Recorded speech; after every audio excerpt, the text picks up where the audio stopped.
You do it. We're at Pedo Lake, named after Wild Bill Pedo. Pedo. It's the most blue lake in Alberta, and it's fed by the glacier. You would show them the glacier that it's fed from. Bite. There, it is definitely the most blue lake now. It's beautiful. It's supposed to be shaped like something. I can't figure out what it's supposed to be shaped like. But it's in Bow Valley or Pedo Valley. I don't know. Bow Valley, I thought it said. There's 5 valleys that we're going to go through today, and I believe Bow Valley. And I've heard about this as being like the very popular place.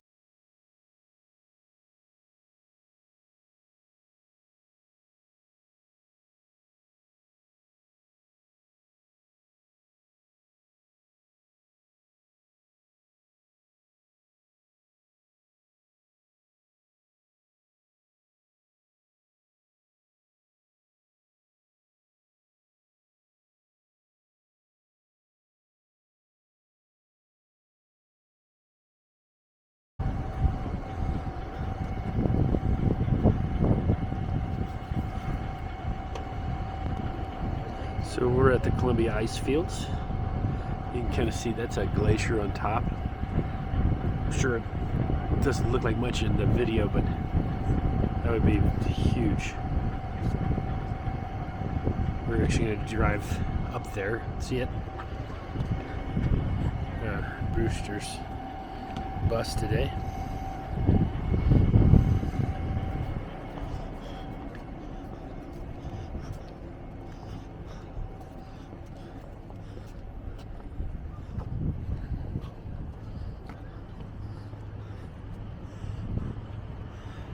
We're going to do what's called the Skywalk. It's a glass bridge that goes over this, and you can see underneath. Should be pretty cool. It's a bit of a walk, so see you in a second.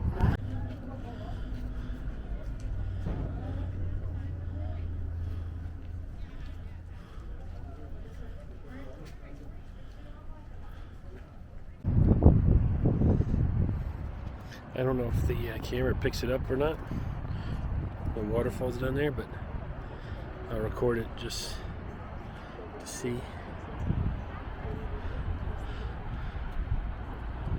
All melting from the glaciers. So the snow, just the layer of snow on top of the glacier. The glacier is the dark gray, and then the white on top of it is all snow. It's nice.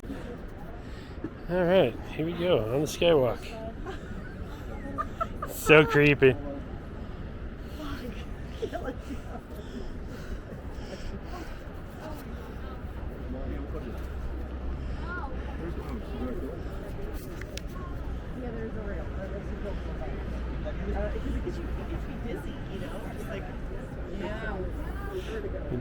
Disorientating.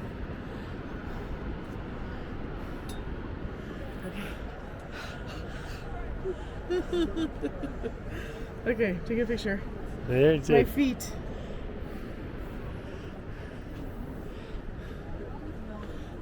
I want to see some bighorn sheep right down there. Crazy. Mountain goats right there. It's okay, take a picture of them. You can't feel it moving. You had to say that, didn't you? Yeah, I just felt it. Sorry. Oh boy, you just don't want to look down.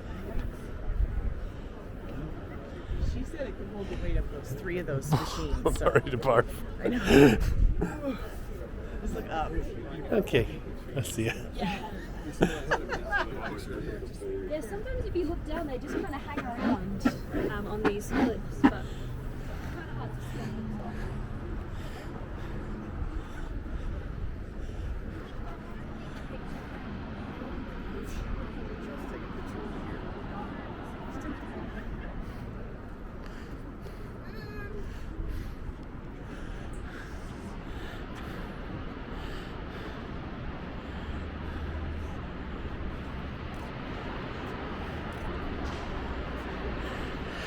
Yeah, I was done when it started moving. That's all I can say.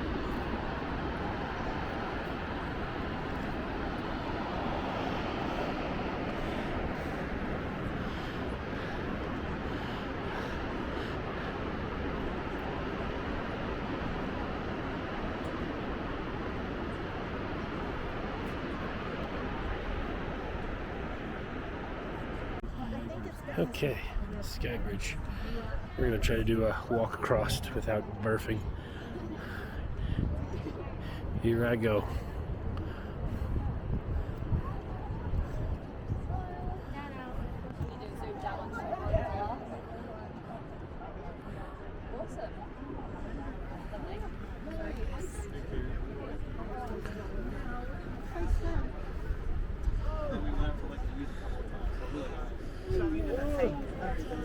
Oh, did you guys do it? How long did it take?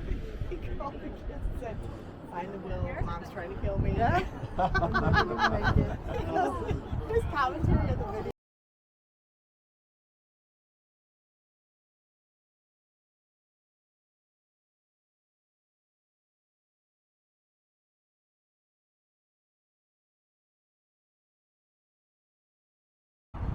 And this is the ice field that we're going to actually be going up. We'll take the bus up this hill here and get onto like call them ice trucks, and then That's the very, very top of the hill. yeah, and then we'll drive up Smoke this coming ice off field up there. with that. So What's that smoke? pretty cool. We're stopping for lunch before we go up the ice field at the restaurant.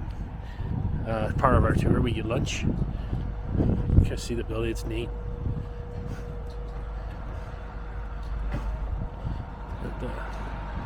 See a glacier there. Glacier there. It's real hazy. There's fires that are happening, and it's causing the air to be real hazy, which is also why they think we saw multiple bears today. So they're coming down, getting out of the smoke. All right. Yeah, it was. Check this out.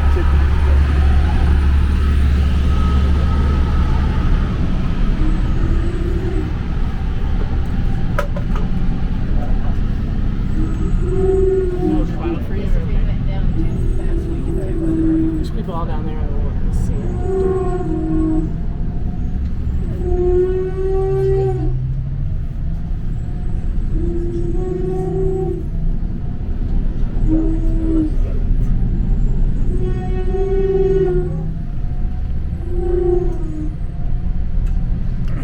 This is 45 degrees.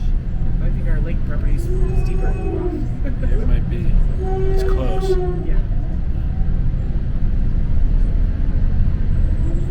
There's the dirt road too, so they claim to be the steepest dirt road.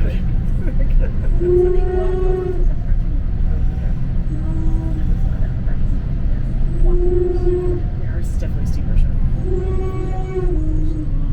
at us right here. Yeah, maybe in one spot. It's not that much steeper. It's pretty steep.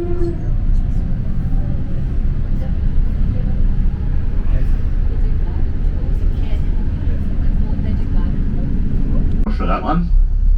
And yes, the reason why we need the blast brush is yes, also to wash all the muck and dirt off the tyres. Now folks, if you want to open up your windows, recommend it now. It's a bit more, not dusty, it's a bit more Oh, that's good. Yes. And yeah, the reason why we have the blast brush is to clean the tyres, to get, so we keep the places clean as possible. And also, it stops it from stopping melting so quickly. So, what happens if you walked outside on a hot day with a dark t-shirt?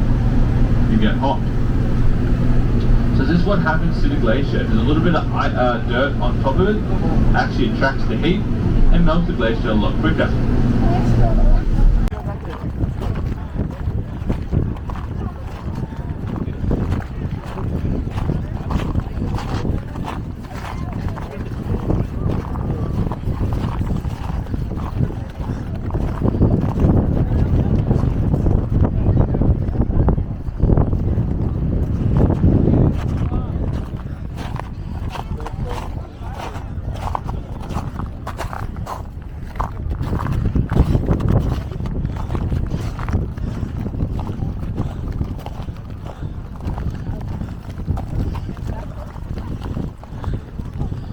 You going face first? I straddle it here.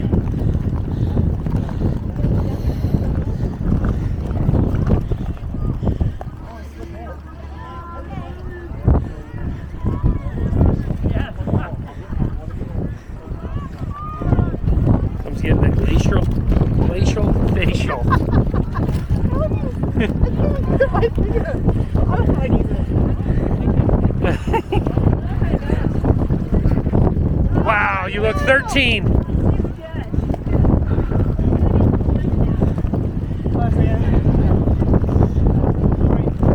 How cold is it? Yeah. Ow, it hurts.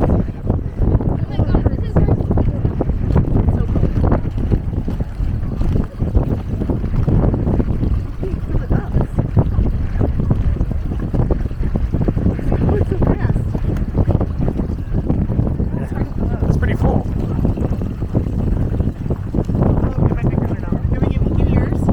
No, I got you.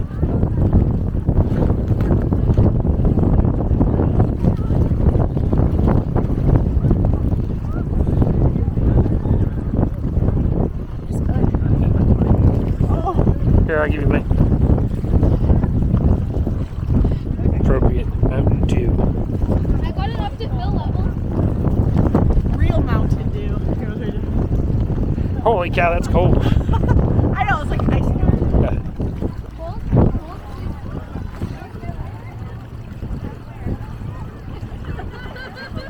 Don't drop it. My hands are numb, dude. What's gonna be? I gotta help Mom get up.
Hey guys, I just wanted to do a quick follow-up video here. The last day, all you're going to see is a lot of pictures, and there's a lot of the story behind that.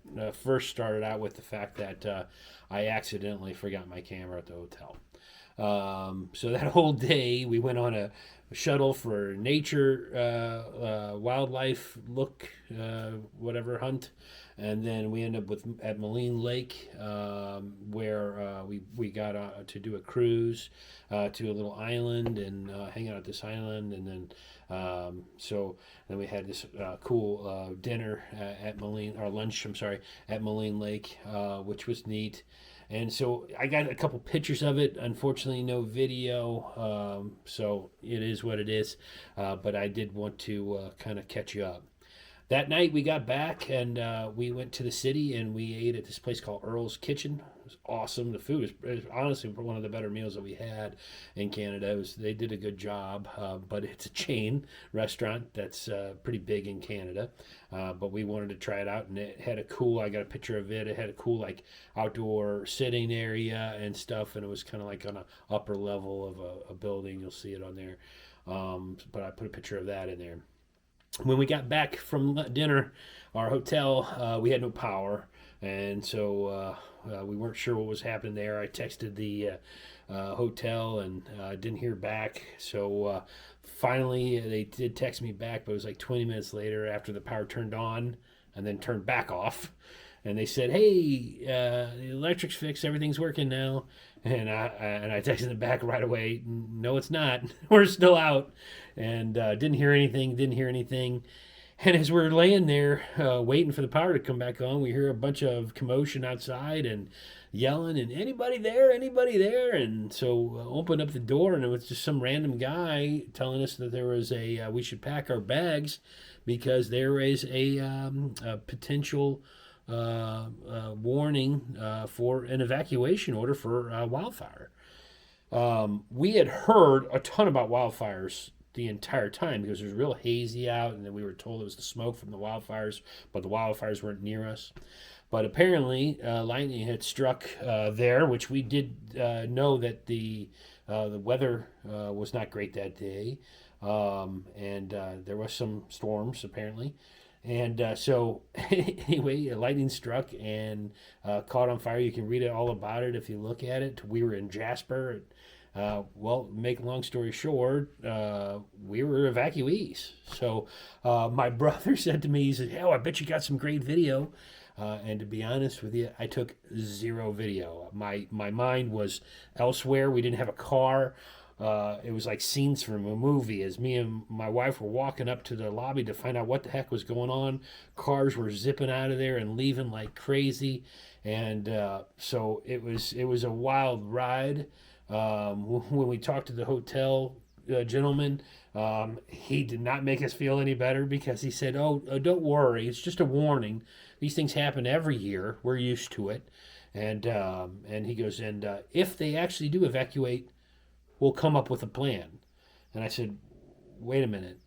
If this happens all the time, every year, how come there's not a plan yet? And he said, well, we've never had to evacuate, and when we do, don't worry, we'll come up with a plan. 10, 15 minutes later, everybody's phones go off, all the people that didn't have cars and aren't running out of there like idiots. Phones go off, and every employee decides to leave. So we're all there without cars, no way to evacuate as per the order, and asking questions and everything else. And there was only one person that stuck around. Sorry, I'm paying attention because I hear my cat with her little bird toy going crazy. But one person stuck around to help us and talk to us and everything else out of all of those people. I wish I had gotten their name and stuff because I would have definitely given them compliments because that was awesome. But anyway, we were told the tours were going to evacuate. So we were with Rocky Mountain. And I hate to say this about Rocky Mountain, they didn't show up. So there's lots of tour buses that showed up to get people on their tours. Rocky Mountain wasn't one of them. And when we tried, there was probably 400 guests there for Rocky Mountain tours, and they weren't answering their phone, nothing. So they definitely dropped the ball on the evacuation part. It was so crazy that buses were leaving unfilled because they wouldn't let us on the bus. The Rocky Mountaineer people, they wouldn't let us on the bus since we were not part of their tour. It took a Canada Parks Ranger officer, whatever you want to call him. I don't know what it is, what the right thing to call him is. It took them showing up and demanding that those buses let us on for us to finally get on a bus and get out of there. We were lucky ones. We had made friends with one of the bus drivers, and they were really nice to take our luggage and everything else. But so many of our friends that we were on the trip with, that we met on the trip, I should say, acquaintances that we met on the trip, they didn't get to take their luggage. And, I know there was fire damage at that lodge and everything else. We were supposed to leave. It was luckily at the end of our trip. We were supposed to leave. And we ended up in a little town called Velmont where this church took us in. They were awesome people. And then I have to say, the gentleman from Rocky Mountaineer that was evacuated to the same church that we were, he was awesome. And he did a great job. I mean, like a fabulous job getting us out of there. So we arrived there at like 3 a.m. from the evacuation bus. And my wife slept on the church floor. I put a couple pictures in there, and I got a couple articles showing all the crazy that was happening during that time. You never expect that stuff to happen on your trip, but it can, for sure. And that guy did a fabulous job getting us out of there. We were on another bus leaving Velmont to Kamloops at 2:30 in the afternoon. We got to Kamloops, I want to say, around 7:30, something like that. And they paid for a hotel for us that night. The Rocky Mountaineer group did.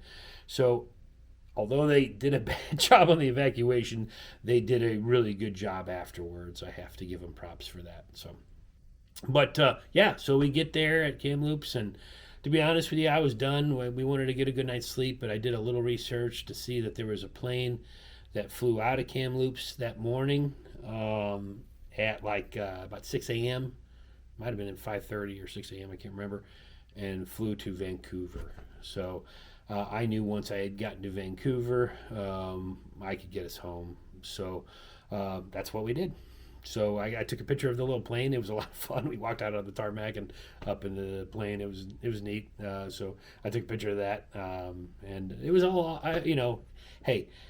At the end of the day, we had a good trip. We came out unscathed, and seeing the pictures and the Valemont evacuation area that we were in, most of the people that we were there with were people from Jasper. I met several people talking about the fires, talking about how they've been going through fire drills and everything else, and that they were prepared for this. They knew it was coming. It wasn't a matter of if it was going to happen. It was more of a matter of when, which I found very interesting. But these were all nice people, and I sit there and think about it. I'm home.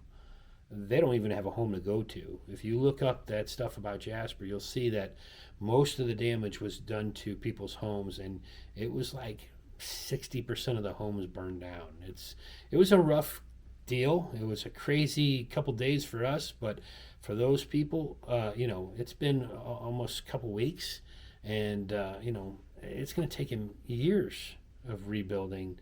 And some of their home, they're going to be out of homes for a while. So, my problems were nothing compared to theirs. So I definitely feel for them, and it puts things in perspective for us and our worries, So that's it. You'll see some photos and stuff. Sorry I didn't take any footage.